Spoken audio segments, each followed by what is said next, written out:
yung suot na maskara nung kalaban ni Amo dyan sa pelikula.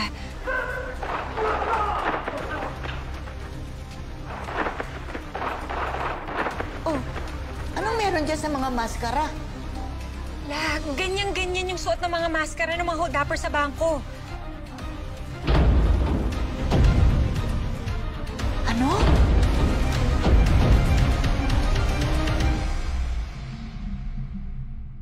Naghahanap pa po ako ng kopya ng pelikula, sir. Pero tingnan niyo ho yan. Parehong-pareho yung mask na yan, tsaka yung ginamit dun sa bank robbery.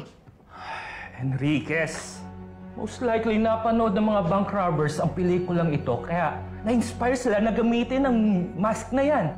There's nothing to this, Sergeant Enriquez.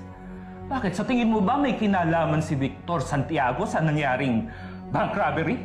Opo, sir. Pwedeng siya o someone na involved dun sa pelikula. Enriquez, this movie is more than 20 years old. Pero sir, iba talaga yung kutob ko eh. Hindi ko alam kung paano, pero sa tingin ko, konektado talaga yung pelikula ni Amo sa bank robbery. Alam mo kung ano ang tingin ko, Enriquez? Ang tingin ko, you are just wasting my time. Now get out! Pero sir... I said get out!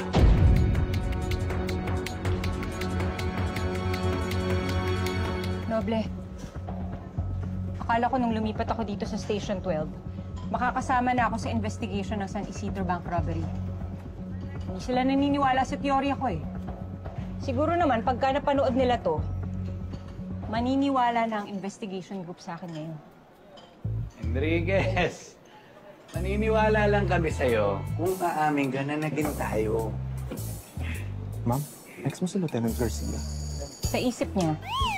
Sir, alam niyo nakahanap ako ng kopya ng pelikula ni Amo. Yung sinasabi ko sa inyo noon.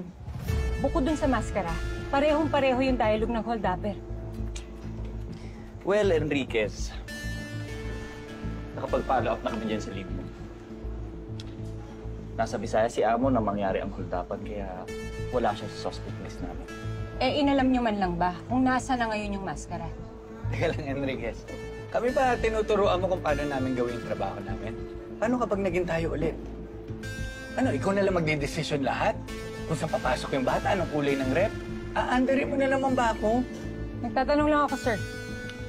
Well, Sargento, hindi ka part ng investigation group para magtanong.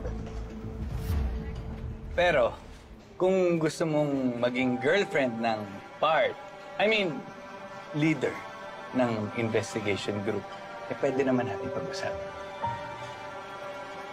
Thank you na lang, sir.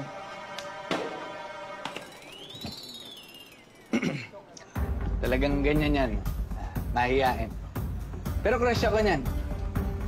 Marami lang tao.